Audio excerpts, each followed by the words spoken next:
It's a church, I'm going to make an interview. That's a challenge. Okay. Okay, man, here I'm on social media in Nganiru. Yes, sir. The way for Nana, I get below to get Laramazo. Okay.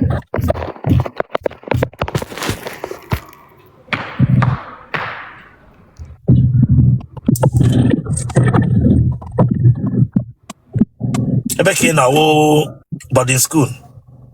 Hostel. University. In our hostel, university. Yes, sir. What level? 300. Huh? 300 level. 300 level. Yes, sir. Turn on. Where reverse be? Be our phone again. Oh yeah, face it the other side, face it. No there. No to an can make interview now. We leave camera here. Look.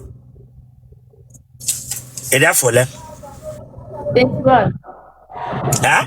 21. 20. 1. Kekos Ghana University. Microbiology. What is microbiology? Microbiology is those organisms that you cannot see with your naked eyes. Or microbiology is the microbic organisms such as virus, fungi, etc. Okay. What is a pronoun? A pronoun is an action word used instead of noun. What is a noun? A noun is a name of person, animal, place, or things. Can you define the difference between amo and amos? Amu nye di ofu, amus nke buru ibu. Okay. Mbageti, baleshi ike go chana school na. Ana me nwa 21 years, he intelligent guma akwụkwọ gị na di ga-abịa na. Akwena ma lot, ama m say na ma lot, akwena ma lot already. Ntakịrị. And then I get require ya na ara. Ebi hana goria, you are gone. Ebi hana goria, listen, I'm not joking. I will not interview you. Ibute Hanoria, my sister, presently now, you are gone. Your dream, your career is finished. And it take in and I'm sorry. So go ahead, study hard, and be a good person. In a now study. That's your mindset. When a reason not to feel for their good or for your good, because in future they will not be there again. Some of them might not be there again to enjoy you. And you understand him now, which is your parents, which that thing na take care of yourself. So biko, na. Sir, please, can I ask? That girl now. I swear. Yeah, that you may come later. Go inside. Afa. I'm fine. I don't get your second wife. I am second wife. I got me meeting where your wife I decided no because camera game. A web result and came when I interview me. The thing your wife went and report me na police station. Call her. Yes, call her. Report to na police station. Then because I told me put it online because all the one. Then why be your second wife? No, she have to approve it because camera game. All report to na police station. Then when I call Onyeobodo, I'm never head of the family. No, listen, no, Onyeobodo, listen, no, joke apart. Madam, if report on the police station, police people called me and contacted me. Then approval of their husband. So let's take it to court. Because each of them report okay. You think I'm joking? Bishop Nanya, more BHO, the second wife, more BHO. Madam, have you turned? Hold on, Onyeobodo. Don't provoke me here because I want my get the number. Madam, Bishop, the apology. Bishop, Bishop, your apology na you made before. Apology, give me apology. After reporting me to police, police in the work. Bishop, after reporting to police in the work. Bishop, no, he who wears the shoe knows where it pains him. Onye isi ọgba na ya madam sim go ahead now. Yes, she no put me make interview. Emi na afọ na aka bishop emi ntị na akpọ gị na onye obodo anwụgo gibia beria ọ gị tuwe gị ọnwa ọka ya aka ma ọ ịchọ. Then see abia na so gibia no ya agwa sim move ahead, me move ahead. Onye ekwe na ọkwọrọ. Okwe ho. Okwe ho. Ma then ya tend apology na come meme. Bishop ya show second wife ka na ya show yes or no. Enya laja oti you repeat pool nketa azụrụ ọhụrụ. Don't come here Bishop, you don't insult me. You don't insult me. Bishop, Bishop, get man ebe a me call e buru gị that place. Imala me nwumie. Telero sana. Gị kpọ me call e buru mu a. Ma aba. Them you chileka agbaga ọkụ nwa bingo. Onye ka ị na-emere kọfa? Oya kine me kafa. Mu ya ge bele first call, give a be my second call. Bishop get ka ngwa gị nna m kpara atụrụ. So ihe nwere oko ka anya ada atụ m ụjọ. Telero sana mpagi mere gịnị? Mpa mkpara atụrụ. So ihe nwere otikporo anya ada atụ m ụjọ. So anyị na-atụkesi anya kịta ya anya. Guy gbọtụ ka ị na-eme. M nọrọ ebe a mee call. Bishop ma aba abịa ebe ahụ nọ buru gị. Mpagi kpara atụrụ den ge bịa nwunye gị azụgidela atụrụ na-anwụ. Den ge bịa ze ya ka we nweta nwaanyị Igbo ọzọ ga-abịa na-azụ atụrụ mpagi kpara na life m nga. Okay, Bishop, okay. Eru nsusu ka nsusu ba ịdazi life gị now. Come sebe apụ ọsọ. Ngwa kwesị na nwa sef na mbịa life gị sef. Ị ga kwesị idetu mma na onye obodo bịa life gị. In fact, onye mbịa life gị sef ikwesị bi nyegodi m okwu lion sef. Chekodi ụmụ ọchị. Upcoming up until ịgba polenti abụọ nwunye gị ama n'ime wee practice wele bịa ụzọ nna mgba nke abụọ ịgba pole na ntị ọ ga-wee chi gị yiri pole mewa kota gbara ahụhụ mewa kota. Bishop, don't insult me. Damn you. I'm a baby no worry. Mara baby na Lagos. Neka upcoming. Bishop, I'm a baby na Lagos. Mara baby. Musician Ibo ka sokor ka aye me. Maka mewa kota. One week get my kota straight akage. Mewa kota kare mewa kota. 1 week come here. Okay, my opponent. 1 week come here. Bishop, emane here kwesi na eme. 1 week come here. Emane here kwesi na eme gị. Afụrụ bebe bi nọ na room gị ma na parlor ma na office eme life. Mgbe ọbụla n'ime moto, inwekwala ụlọ. Bishop inwekwala ụlọ. Ọma ka ije ọnụ ụlọ akọ. Nke wa ka na-agwa inwekwa ebe ibi. Kọdịbe moto gị ka ibi. Because na proper moto ga kete emepe kete aya fu toothbrush aya fu ncha aya fu ogbo aya fu ngaji ogobiri moto ga ka ibu mgbe ọbụla n'ime moto ka ị na-eme ndị mmadụ interview ị na-achọrọ ndị mmadụ di na-achọrọ ndị mmadụ nwaanyị mmadụ nwere nwere ụlọ. Shame on you. Shame. Ina Bishop gbọrọgwụ gị nwụọ ebe from Bishop akarị m okwu nkote gbọrọgwụ gị nwụọ mụ na ga ka ị bịara online ka adịkwa m eme ihe online mgbe ọ gị physical life one on one ifie ozugbo ihe ọbụla nwụrụ mmụọ gị ga na-agagharị social media achọ m n'ime moto.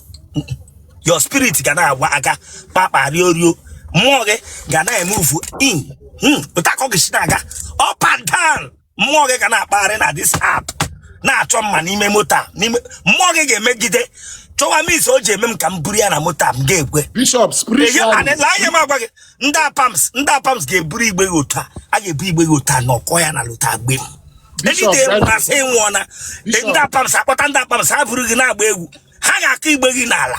Bishop spiritually esigodu m ike mmadụ so nke ị na-eketa m nkwunyere ka ị na-eme ma aba ọ dị ihe isi ka otu isiri ike spiritual ihe m ga-eme mmụọ gị na-aga tie gị na nlọ nkụọ gị ife nje mụọ gị na ife nje gị mụnwa makachi mụnwa agwa nga agwa na mmadụ ana m asụrụ gị otu yiri ọla edo na ntị otu yiri nneka na ntị 12 karat akụka 12 karat clock it mgba clock it onye obodo nkechi clock it lela aka dem yo Ogaga fix your teeth also.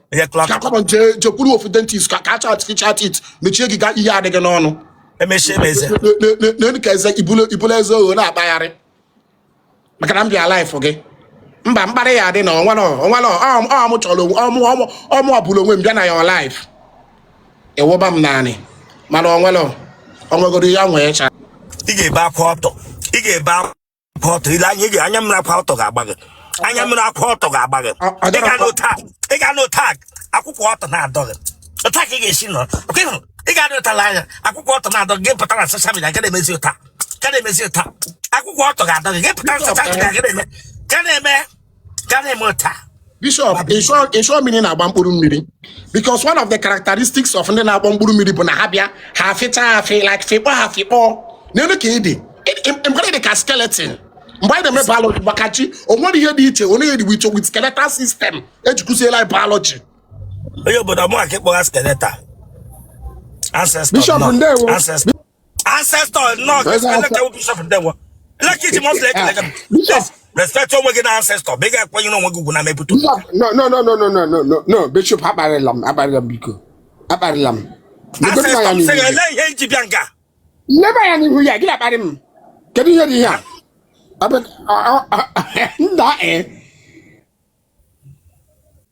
Our ancestor ka enwunu. Ahi jazaga Usman. Nwebere ma dịka gị. Ahi jazaga Usman. Nwebere ma dịka gị. Nwebere ma dịka gị. Lema ma chaga mmanya m ihu very well. Nwebere ma dịka gị.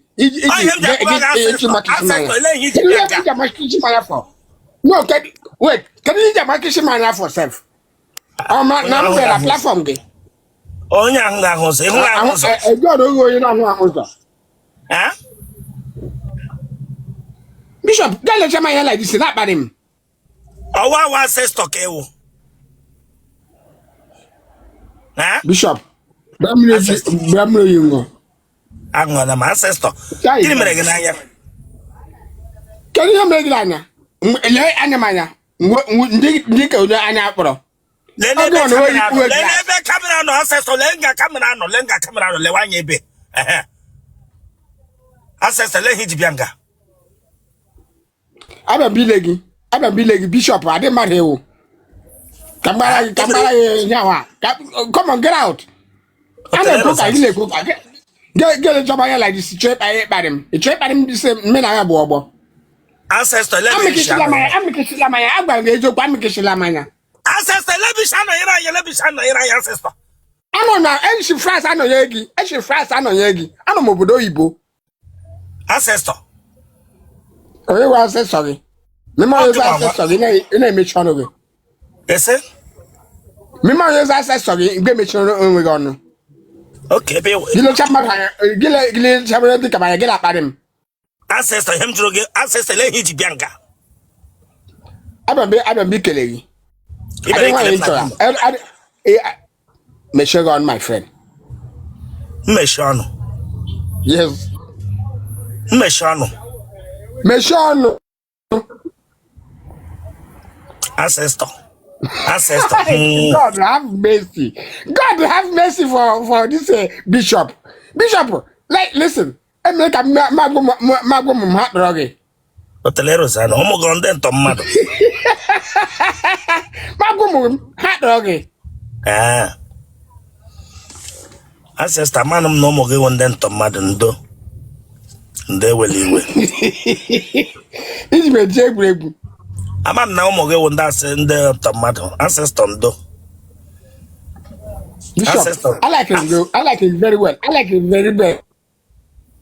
But Otishi Bamuka, I like him. At least give him Legodi 68 years. They ought to be a young. Give him go to Jim Agbeni. Get respect at the person. Or give him one no or now I'm anything. I'm my sister. They will let you. Okay, man, say one ancestor now. I want to hear John Kuruna. Yes. I have one ancestor. Him to welcome. I trip at him because of Adam platform. And when I'm going to go for your ancestor, why him to get ancestor? No, let you bianga. Ancestor. Bishop, Bram Joy, you know. Ancestor, Quema, he had got on social media. I like this man. I like him to say one of Paris. Woko okapa sale yira kwa.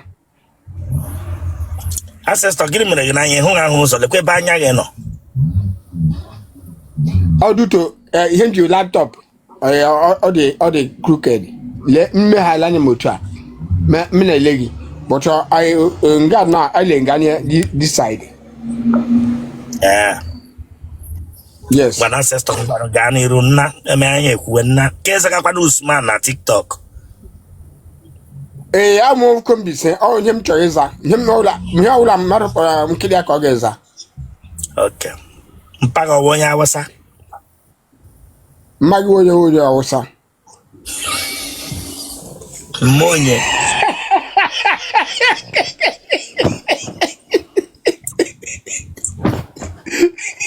Them you ancestor, them you. Check I'm making gift to come gift. I like to go. And I watch your film every time, but I'm not like a guy be a HOA take brew. And I like what you say, man. Come go is okay. I heard like you back with I didn't my back with the side of my I didn't want him to. Age 9 grandchildren, small time I use 10. So I didn't want him to. Lenge was like a mirror more than there makes 10. Why glad you glad, yeah?